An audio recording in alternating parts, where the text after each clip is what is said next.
বন্ধুরা দেখতেই পাচ্ছ কালকে বিকেলে গিয়েছিলাম আমাদের এখানে মানে প্রত্যেক মাসে এখানে একটা প্রোগ্রাম হয়। সেই প্রোগ্রামে তাম্বুলা খেলা থাকে, ছোটদের বাচ্চাদের গেমস থাকে, গেমস অ্যাক্টিভিটি থাকে। তো এখানে আমরা গেলাম, আমরা কিন্তু কোনোদিনও যাইনি, ফার্স্ট টাইম গিয়েছি। আর গিয়ে ফার্স্ট লাইনেই বসেছি। আর মানে আমরা একটু তাড়াতাড়ি গিয়েছিলাম, তো যখন গিয়েছিলাম তখনই ভিডিও শ্যুট করে নিয়েছি। পরে বন্ধুরা অনেক লোক হয়েছে, মানে বসারই জায়গা ছিল না, এত লোক হয়েছে, ভাবতে পারিনি এত লোক হবে। তারপর এর আগে গিয়ে আমরা টিকিট কেটে নিয়েছি দেখো থাম্বোলা খেলার জন্য। তারপর লোকেদের অপেক্ষা করতে করতে একটু লেটও হয়ে গেছিলো, 8:30টার দিকে এই থাম্বোলা গেমটা শুরু হলো। আর ছোটো ছোটো বাচ্চাদের অ্যাক্টিভিটি মানে হলো কি জিলাপি রেস, তোমরা দেখলে বুঝতে পারবে। তো এর মধ্যে আমাদের আরোহীটাও দৌড়িয়েছিল জিলাপি রেসে। মানে ওইগুলো ছোটো ছোটো বাচ্চাদের অ্যাক্টিভিটিগুলো দারুণ লাগছিল দেখতে। দেখো বন্ধুরা এখানে বসে বসে মানে ওইখান থেকে টিকিট কিনা হচ্ছিল আর মানে আমরা মানে কাটছিলাম। তো খুবই ভালো লাগছিল। ওই রকম ছোটো ছোটো অ্যাক্টিভিটিগুলো হওয়া দরকার বন্ধুরা।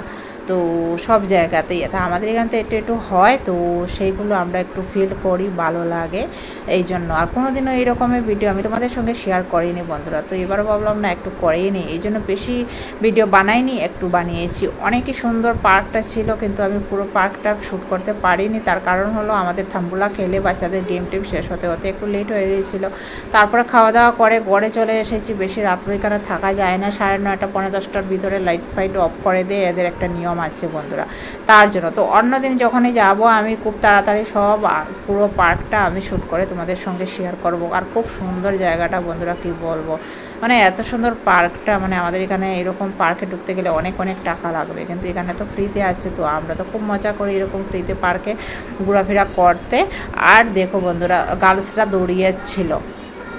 প্রথমে গার্লসদের চান্স দেওয়া হয়েছিল, কিন্তু ছোটো ছোটো বাচ্চাদের এখানে জিলাপি রেসে দৌড়ানোর কথা, কিন্তু বড় বড় বাচ্চাগুলো দৌড়ে নিয়েছে। আর বড় বড় বাচ্চাগুলো খুবই মানে বয়স অনুযায়ী বুদ্ধিও থাকে। তো তার মধ্যে এখানে সবচেয়ে ছোটো ছিল আমাদের আরোহী, তার মধ্যে 4 নম্বর হয়েছিল। ওইটাই আমাদের কাছে অনেক বন্ধুরা। তো দেখো তারপর বয়েজরা দৌড়াবে, তো বয়েজরা লাস্টে দিয়েছে। আর এখানে মানে কি বলবো, এখানে অনেক মানে আর্মিদের মধ্যে এখানে বেশিরভাগ মেয়েদেরকে মানে সম্মান করা হয়, কি বলবো। তারপর আমরা খাওয়া দাওয়া করে ঘরে চলে এসেছি। খাওয়াতে ছিল চিকেন লেগ পিস আর ছিল মঞ্চুরিয়ানটা বন্ধুরা আমি ভিডিও শ্যুট করতে ভুলে গেছি এই জন্য। তো এইটুকুই তোমাদের জন্য। তো বাই।